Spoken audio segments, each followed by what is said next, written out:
여기는 수카바트 라디오 교육 채널입니다.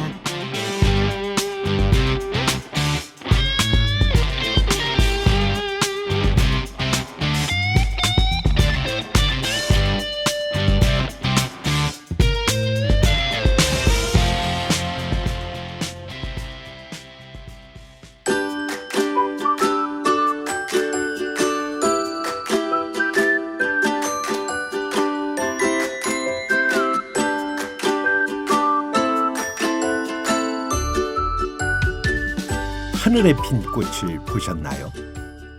해질녘이면 하늘을 물들이며 피어나는 그 꽃 말입니다. 분명히 뿌리도 없는데 노을이라 이름하는 꽃이 하늘에 가득하지요. 그래서인가요? 노을이 물들 때면 명치 끝이 짜르르 하고 아려오지요.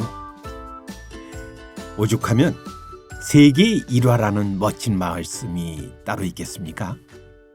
나와 너를 나누고 내 것을 다투기 바쁘지만 알고 보면 나름대로 다른 줄 알았던 그 세계가요. 사실 한 송이 꽃일 뿐이라는 그 말씀 말입니다. 그래서인지요. 길상화라고 하는 시인이 계신데요. 이분이 인화, 즉 사람꽃이라는 아름다운 꽃말을 빚어냅니다. 사람은 단순한 사람이 아니라 위대한 생명의 꽃이니 말입니다. 아니 그렇습니까? 그렇지만 제 나름의 지식이나 경험을 근거로 살아가면서 일을 판단하고 물건을 판단하며 사람을 판단하는데 너무나 익숙하지요. 분명 세계가 한 송이 꽃인데 말이죠. 도대체 왜 그럴까요? 참 궁금합니다. 혹시 돼지가 된 문수를 아십니까? 문수에 대해서는 지난 시간에 말씀드린 적이 있습니다. 지혜의 상징이라 그랬습니다. 우리 북녘 땅 너머 저 만주벌판, 그 만주의 원어가 만조술이 문수에서 왔다 그랬죠. 왜? 지혜의 땅이니까. 그런데 이 지혜를 뜻하는 문수보살이 말입니다. 어느 날 돼지가 됐다니 이게 무슨 소식일까요? 문수가 즉 지혜가 말입니다. 어느 날 이렇게 하늘 위에서 밑을 쳐다보고 있었습니다. 사람들을 좀 밝고 맑게 지혜의 빛을 비추고 싶었던 거죠. 그런데 이렇게 쳐다보니 도저히 구제 불가능으로 보이는 그러한 생명체들이 왔다 갔다 합니다. 뭔가 하고 어디에 사는가 하니 보니까 거기가 돼지우리입니다. 그래서 돼지우리 있는 곳을 찾아가 봤습니다. 보니까 돼지들이요 여기서 저기서 꿀꿀거리며 참 번잡하게 살고 있어요. 근데 하는 게 말입니다. 돼지라고 하는 것이 살고 있는 모습을 조금 광의적으로 해석하면 흔히 축생살이라고 하죠. 축생살이에 대해서는 어떻게 보면 공자 선생이 재밌게 표현을 하셨습니다. 식생만을 알고 산다.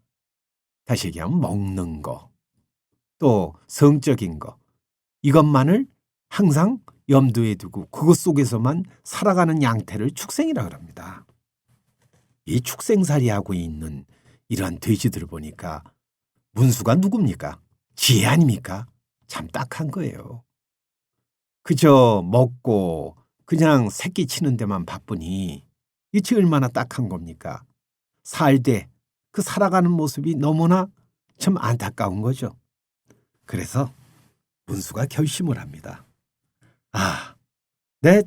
저 돼지들이 갖고 있는 지혜가 있는데 그것을 쓰지 못하고 먹고 마시고 이런 본능적인 거에만 빠져 있으니 밝혀주리라. 그러면 돼지에 접근을 해야 되지 않겠습니까? 그래서 돼지로 접근을 해야 되겠는데 어떻게 해야 되나 보니까 이 지혜가 몸이 필요한 거예요. 여러분들도 파티에 가려면 파티복이 있어야 되고 수영장에 가면 수영복을 입어야죠. 그래야지 거기 있는 사람들과 어우러서 같이 물장구도 치고 얘기도 나누고 뭔가 교류 있지 않겠습니까? 문수가 그렇게 떠올렸다는 겁니다. 그래서 문수가 옷을 입습니다. 그럼 어떤 옷을 입었을까요?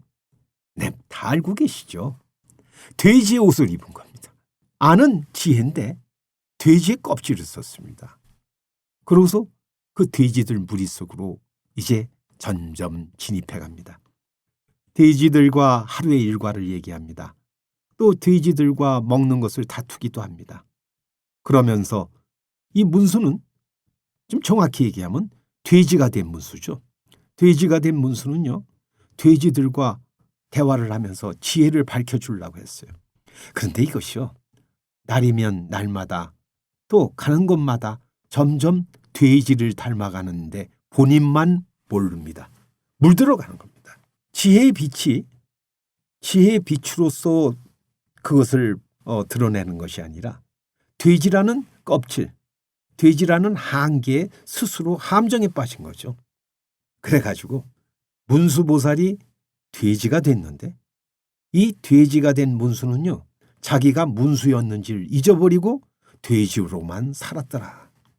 이것이 사실 우리가 세상을 살아갈 때 나의 삶에 대해서 나는 본래 뭔가라고 하는 것을 잊어버리는 하나의 우화적인 얘기가 되겠습니다. 일종의 나라고 하는 자를 지식의 함정 속에 빠뜨릴 때요, 나에 대해서는 이미 답이 있는 거죠.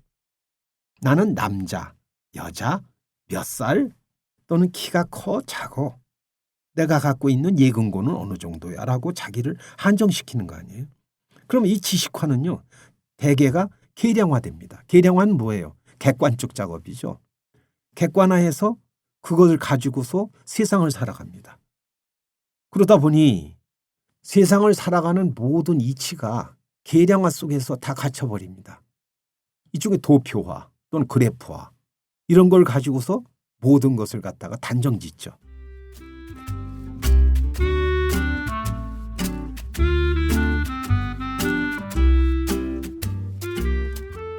어느 날 말입니다. 똑똑하다고 소문난 여우가 따뜻한 볕을 받으면서 처마 밑에 한가롭게 앉아 있었습니다. 그런데 말이죠, 마침 그 앞마당을 가로질러 가는 한 개체가 눈에 띕니다. 뭔가 하고 가만히 보니까 익히 알고 있던 진해였어요. 그런데 그날따라 진해 기어가고 있는 모습이 새삼스럽습니다. 가만히 보니까 몸통에요, 수많은 발이 달려 있는데 그것이 중요한 게 아니에요. 어쩌면 그 많은 발들이 하나도 꼬이지 않으면서 질서정연하게 걸어가고 있는 것 아니겠습니까? 다른 때 몰랐는데 유심히 보니 여간 신기한 게 아니지요. 참고로 말입니다. 이 진해를 한문으로 백족이라고 하는데 옛분들도 아마 생각해보니 다리가 여간 많은 게 아니었나 봐요. 많다는 뜻의 백자거든요. 우리만 그런 게 아니에요. 서양 사람들도 아마 마찬가지인가 봐요. 영어로 이거를 센티피드라고 하대요. 센티, 백이죠. 그 다리가 많구나 이런 뜻이겠죠. 자, 아무튼 말입니다. 도저히 궁금증을 참지 못한 여우가 진해를 불러세웁니다. 왜? 자기가 보통 똑똑해요? 이 똑똑한 여우가 묻습니다. 진해야, 예, 너는 내가 똑똑하다는 걸 알고 있지? 이거는 자타가 공인하고 있습니다. 그러니까 진해가 대답하며, 그럼요. 그럼 말이야, 내가 모르는 게 있으니 하나 물어보자. 너는 그 많은 다리로 걸으면서 어떻게 한 번도 꼬이지 않는지 가르쳐 줄 수 있겠냐? 여러분 같으면 이런 답을 누가 물으셨을 때 어떻게 대답하시겠습니까? 진해가 말이죠, 아무리 생각해도 도저히 떠오르지 않아요.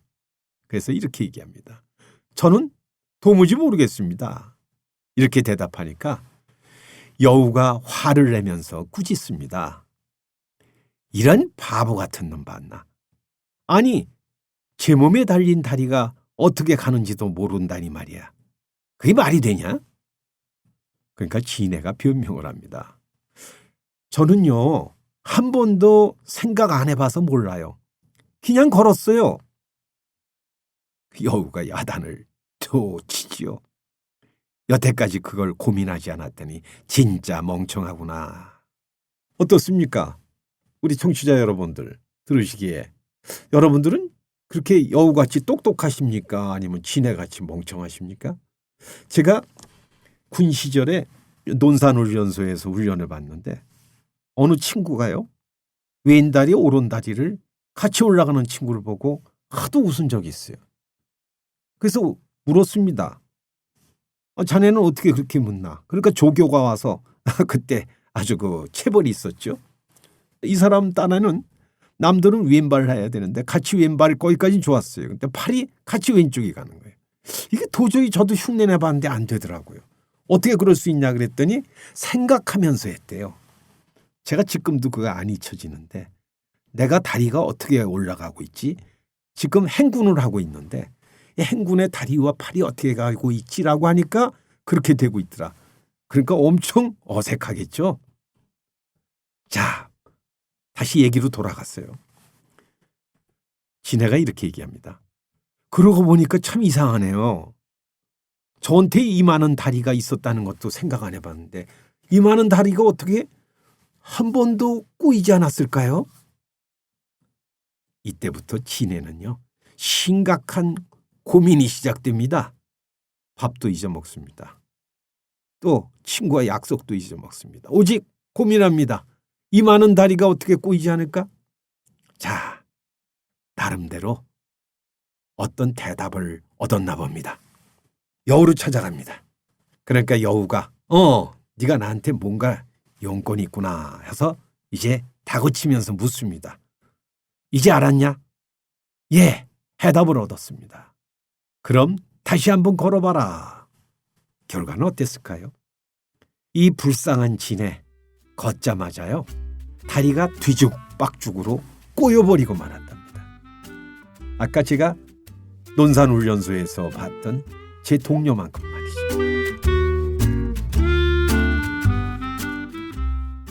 이렇게 진해의 뒤틀린 모습처럼요, 어이없는 정황은 얼마든지 연출됩니다. 왜? 그 알량한 지식과 경험의 답을 앞세워서요, 먼저 자기를 들볶죠. 다음에 남을 괴롭힙니다. 이를 일러 흔히 어리석음이라고 하지 않겠습니까? 어리석음의 뒤풀이, 그것을 우리는 흔히 지식이라고 얘기들 합니다. 지식을 앞세워서 사는데요. 우리가 흔히 얘기하는 바 지식이라는 거의 속성을 가만히 들여다보면요, 뭐 그렇게 별스러운 건 아닙니다만은 조금 한번 개념 정리를 해볼까요? 지식은 크게요, 형태와 표현 가능성 정도에 따라서 암묵지와 형식지로 나눌 수가 있을 겁니다. 이 용어가 좀 어려운가요? 그냥 쉽게 얘기하면 이런 겁니다. 형식지라는 건요, 객관적으로 측정과 관찰이 가능한 지식입니다. 논리적이고 기계적인 지식을 의미한다고 할 수 있겠죠. 그러니까 이것은 어떻게 됩니까? 말이나 글로 표현이 가능합니다. 그래서 표현된 글이나 말을 보거나 듣게 되면요, 그것을 객관적 지식으로서 인정을 하거나 그걸 매개로 해서 대화를 하는 거죠. 요약하자면 누구나 쉽게 알 수 있는 지식을 형식지라고 합니다. 그 예를 들어 보면요, 우리들이 수학 공식을 외우지 않습니까? 그럼 수학 공식은 일종의 형식지입니다. 그 형식은 다 수학을 공부하려는 사람들에게 있어서는 반드시 외워야 되는 장면이죠. 그래서 수학 공식은 언어나 기호로 표현할 수 있고 또는 책이나 그림으로 너나 없이 공유할 수 있는 것 아니겠습니까? 이렇게 형식지는요, 당신과 내가 함께 공유할 수 있고 전달까지 가능합니다. 우리 주변에 널려 있습니다. 형식지의 모음인 교과서라든가 또는 전자제품이나 이런 것의 매뉴얼, 가이드 또는 여러분들이 좋아하시는 영화 목록 또는 컴퓨터의 데이터베이스, 이런 것들이 일종의 형식지거든요. 반면에요, 암묵지라는 게 있습니다. 이 암묵지라는 말은요, 우리는 대화할 때도 그렇죠. 암묵적으로 무엇을 깔고 있다, 이런 얘기를 하게 되는데, 제가 개인적으로 TV 프로그램에서 제일 좋아하는 항목이 있습니다. 하나는 일종의 취재한 인터뷰 프로그램인데 거기에 보면은 이 장인들이 등장할 때가 있습니다. 갖가지 장인이 있죠. 예를 들면 대장간에서 그 장인을 하신다든가 또는 녹그릇을 만드신다든가 이런 분들 취재할 때 보면 감탄사가 절로 나옵니다. 단순히 그분들이 들였던 뭐 노력과 그 땀의 결실에 대한 그 감탄 그보다도 가만히 있으면 어떻게 저것을 표현하지? 나는 흉내도 못 내는데 라고 하는 것 속에서 그 안에 궁금하지만 보이지 않아요. 근데 그분은 어떻게 돼요? 체화되어 있지 않습니까? 또 하나 프로그램이요. 이 달인이라고 하는 프로그램이 있죠. 각 분야의 달인이 있어요. 보면은 뭐 의자 나르는데 달인, 뭐 수백 개 의자를 뭐 순식간에 정리를 합니다. 또는 뭐 옷빈을 갖다가 이렇게 포장을 하는데 깜짝 놀라게 딴 사람들 10개 할 게 이 사람은 100개씩 포장을 한다든가. 깜짝 놀라요. 분명히 기본 매뉴얼은 아까 말씀드렸던 형식지는요. 다 똑같다고 할 수 있어요. 뭐 손가락은 어떻게 움직이고 어떤 것은 어떻게 담고 또 포장은 어떻게 하고라고 하는 게 있는데 그분이 하는 것을 보면은 그 안에 엄청난 비장의 기술 같은 무엇이 있는 것 같아요. 근데 그분들이 말로 표현할 수 있을까요? 시범밖에 못 보이더만요. 그리고 그분들이 갖고 있는 삶의 양태로 드러나고 있을 뿐입니다.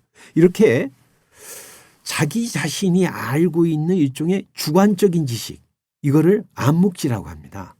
이 암묵지라고 하는 자신은요, 가만히 보면 개인적인 경험, 그것들이 되게 자기는 어렵게 견뎌온 거죠. 그러다 보니까 독특한 노하우가 쌓이지 않겠습니까?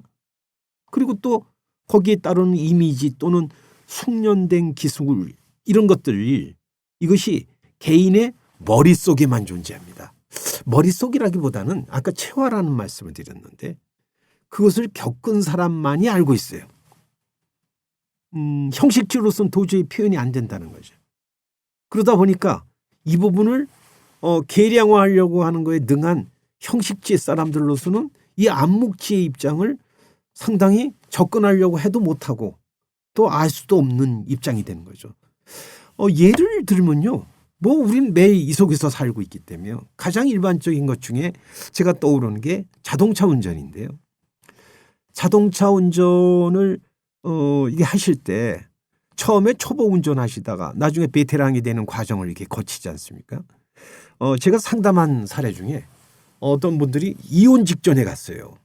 그러다 보니까 심각해요. 뭐 도저히 같이 살 수 없다 이제 얘기를 하는데 그 빌미가 어디서 시작됐는가 이제 역순으로 따지다 보니까요. 남편이 부인을 운전을 가르치는데 거기서 난리가 난 겁니다. 운전 가르치다가 마침내는 이혼이라는 사건까지 이제 가게 되는 그러한 시작을 봤는데요. 그럼 왜 그렇게 될까요? 분명히 운전대를 잡은 사람에게 가르치는 사람은 나름대로 노하우를 가르쳐주고 그러니까 운전해서 어떻게 가야 된다는 주의사항을 일러줘도 듣는 사람은 그것을 못 들어요. 그러니까 말이 막 나오죠. 뭐 그것도 못 알아듣냐 하니까 뭐 세대갈이냐 또는 무슨 있다가 또 갑자기 너같이 굶뜬 사람 처음 봤다. 그렇다 보면 너는 모자란 게 있냐 이러면서 말이 올라가고 하다 보니까 운전한다는 본질은 뒷전이 되고 방법론적인 또는 인격에 대한 손상까지 오는 이런 것들은 많이 볼 수가 있습니다. 그러니까 아까 말씀드렸던 대로 이런 운전과 같은 것들은 일종의 암묵지거든요. 그러니까 해본 사람이요. 그 익혔던 것을 도저히 다른 사람한테 말로 또는 글로 설명이 안 돼요. 외부에 표출하거나 너와 함께 공유하기가 힘들다는 뜻이죠. 그런데 분명히 본인에게는 사실입니다. 왜? 습득되어 있기 때문에. 자기만의 노하우가 딱 있는 거죠. 자, 그러면요. 제가 아까 여우가 지네를 바라면서 넌 그걸 왜 모르느냐 그럴 때 지네의 입장과 여우의 입장을 보면요. 지네는 일종의 암묵지거든요. 당연히 살아왔어요. 다리가 몇 개든 그 수많은 다리를 아무 얽히지 않으면서 너무나 자연스럽게 체화된 대로 살아왔는데 그것을 객관화하려고 하는 일종의 형식지의 대표인 이 여우의 입장에 보면 너는 어떻게 그것도 계량화 못하냐. 어떻게 나한테 설명도 못하냐. 그럴 때 참 난감해지는 겁니다. 나쁘고 좋은 게 아니에요. 그래서 그 경영학계에서 그 지식이론으로 유명한 노나까 교수라는 사람이 있습니다. 저도 이 책을 읽어보면서 참 탁월하다 생각이 나서 오늘 이렇게 소개를 드리고 있는데요. 이 중에 그 경영을 하시다 보면 그 회사 경영만 아니고 가정 경영 또는 개인 경영 모든 것들이 이렇게 가는데 그 밑변에 어땠습니까? 형식지적인 측면과 이 암묵지적인 측면이 항상 대두가 됩니다. 예를 들어서 회사에서 어떤 부장이 자기가 신입사원 때 어떤 프로젝트를 하는데 어떤 스몰 석세스가 있었다. 그런데 지금 들어온 그 신입사원한테 그것을 하라 그랬더니 도저히 못 해낸단 말이에요.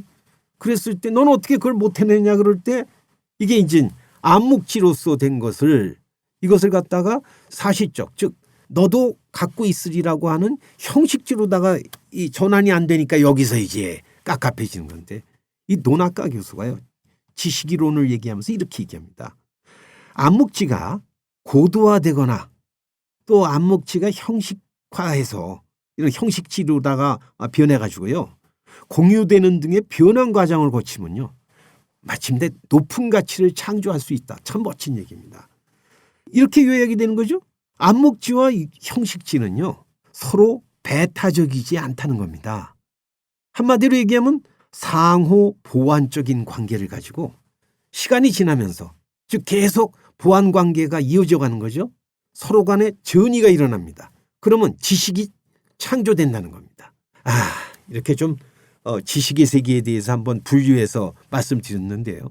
이렇게 말씀드린 이유는 뭐냐면 형식지적인 측면을 가지고서 너무나 이 암묵지를 덮어씌우거나 또는 암묵지만을 주장을 하면서 형식지를 우습게 하는 분들이 가끔 등장하기 때문이에요. 왜 그럴까요? 아까 지식이론 쪽 입장에서 볼 때 이 상호 간의 전이가 일어나면서 새로운 지식이 창조된다고 그랬지 않습니까? 더 나아가서 확장이 됩니다. 너나 없이 발전을 하는 거죠. 그럴 때 새로운 지식의 탄생이라고 하지만 그 에너지가 뭐냐? 그것이 붓다 파워라는 겁니다. 이렇게 붓다 파워가 활동을 하면요. 지혜가 밝아졌다 그러죠.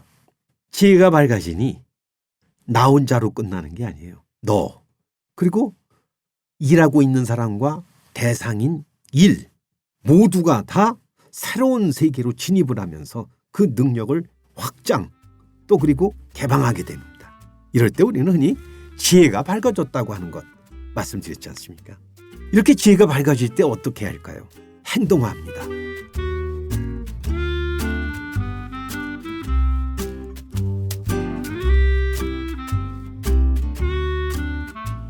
요즘들 이슬람 하면은 자꾸만 적개심 내지는 어떤 사람들과 어떤 그 분란 일으키는 종교로 알고 있습니다만 제가 읽어본 꾸란을 봐서는요 참 평화의 종교라는 생각이 들던데요. 아무튼 이 이슬람이 갖고 있는 관용성과 많은 어떤 사람들에 대한 어떤 따뜻함 이것이 제대로 알려져야 되겠다는 생각을 가지면서 제가 하나 일화를 말씀드릴까요? 이슬람에 교조하면은 긴 말이 필요 없죠. 무함마드라는 사람입니다. 이 무함마드라는 사람은요, 뭐 어떤 사람이냐를 지금 얘기할 시간이 아니니까 그 위대함이 어디서 되느냐 한 일화를 제가 말씀드리는 게 나을 것 같아요. 이분은 뭐 상인이었고 뭐 사실 뭐 알다 보면 전해오는 바로는 글도 몰랐다 이런 얘기도 있고 말 그대로 지식의 체계가 한정돼 있던 분들입니다. 그런데 이 무함마드가 훗날 많은 교도들이 따르게 되고 무함마드를 쳐다보면서 신과 만나려고 하는 그러한 무리들이 형성되죠. 그러다 보니까 무함마드를 요즘 얘기한다면 하나의 신통력을 기대했나 봐요. 또는 기적을 바랬나 봐요. 그리고 기적을 일으키는 분으로 이제 이분을 받들게 되죠. 왜? 이분만 나타나면 진짜 자기가 봐서 기적이 일어나니까. 근데 중동하면 떠오르는 데가 있어요. 중동 전쟁할 때 지금 뭐 이스라엘과 아랍권의 그 싸움 우리들 예전의 얘기입니다만 지금도 계속 그 팔레스타인 분쟁이 있지 않습니까? 그 밑변에 상징적인 산이 하나 있습니다. 기독교인들과 이슬람 교도들이 계속 서로 뺏는 산이 하나 있는데 시나이 산이라는 거예요. 이 시나이 산은 그쪽에서 사는 많은 유목민들한테는 상당히 상징적인 의미를 갖거든요. 그래서 어떤 분들이요 이렇게 얘기했답니다. 무함마드요. 위대하신 무함마드요. 당신 같으면은 시나이 산을 옮기실 것 같습니다. 저희들이 시나이 산을 옮기는 그 기적을 보고 싶습니다. 그랬습니다. 그 원했는지 떠밀렸는지 그건 모르겠지만 아무튼 무함마드가 수많은 교도들과 함께 시나이 산 앞에 갔습니다. 그러니까 많은 사람들 기대하죠. 드디어 우리의 위대하신 무함마드가 시나이 산을 이제 움직일 거다. 근데 무함마드는요, 망설임도 없습니다. 기도도 안 합니다. 딱 시나이 산 앞에 가서 이렇게 합니다. 시나이 산이요, 내게로 오라. 어땠을까요? 시나이 산이 올 리가 있겠습니까? 다시 얘기합니다. 시나이 산이요, 내게로 오라. 교도들이 눈을 땡그랗게 뜨고 쳐다봅니다. 두 번 갖고 안 되나 봐요. 그래서 또 불렀습니다. 시나이 산이요, 내게로 오라. 마침내 많은 사람들이 실망합니다. 아니 3번씩이나 무함마드가, 그 위대한 무함마드가 오라 그랬는데 시나이 산이 안 와? 아, 엉터리인가 보다. 그때 반전시키는 말을 합니다. 무함마드가 뭐라 그러는 줄 아세요? 시나이 산이요, 내게로 오지 않겠는가? 그렇다면 내가 그대에게 가리라. 시나이 산을 향해 걸어갔다는 겁니다.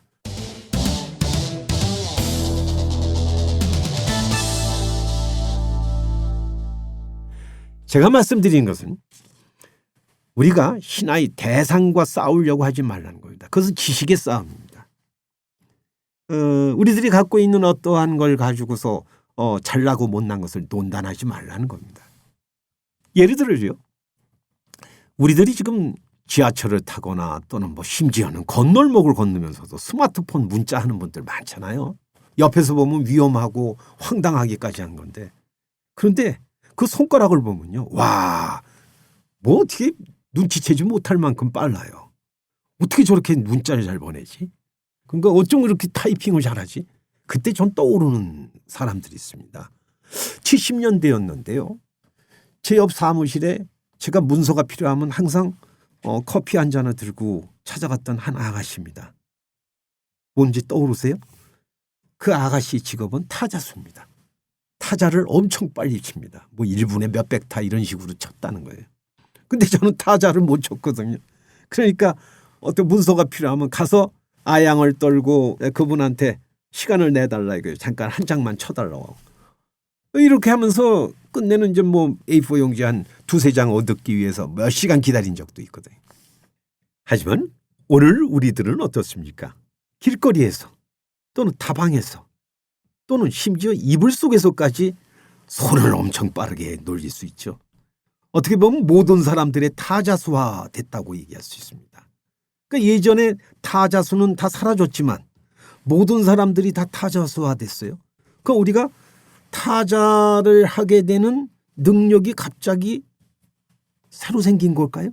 이 능력은 어디서 왔을까요? 네, 갖고 있던 능력, 그것을 내어 쓰고 있는 겁니다. 써보지 않았던 능력이죠. 앞에 말씀드렸던 형식지와 암묵지는 충돌하는 게 아닙니다. 상승하면서 잠재됐던 붓다 파워를 깨어나게 하는 그 좋은 하나의 도구인 거죠. 지난 시간이었던 걸로 기억납니다. 3사람이 가면 그중 한 사람은 문수라고 했습니다. 우리 옆에 있는 사람이 문수인지 알아볼 수 있습니까? 그리고 그분이 하는 말씀을 지혜의 말씀으로 우리는 들어볼 수 있을까요? 내가 아는 동창이라고, 내가 오래 사귀었다고, 저 사람하고 오래 살았다고, 나는 그 사람을 안다고 얘기할 수 있을까요? 지식으로는 알지 몰라도 형식지를 넘어선 암묵지에 깔려있는 것이 상승된 지혜의 세계인 그 사람에게 나타나는 문수의 붓다 파워를 나는 감지할 수 있을까요? 자, 만약 자신을 문수라고 단정한다면 나는 너를 알아. 나는 내 인생에 대해서 이미 마침표 찍었어라고 단정하는 순간 나는 돼지가 된 문수와 별다를 게 없을 겁니다. 문수가 왜 돼지가 됩니까? 새로운 문수로 태어나야죠. 이렇게 붓다 파워는 나아가 맞이하고 그래서 살려주심에 맡기니 무한한 생명력이 솟습니다. 부타파오, 이 기쁜 소식 들으니 얼마나 감사합니까? 자, 오늘 부타파오 여여와 함께 하셨습니다. 감사합니다.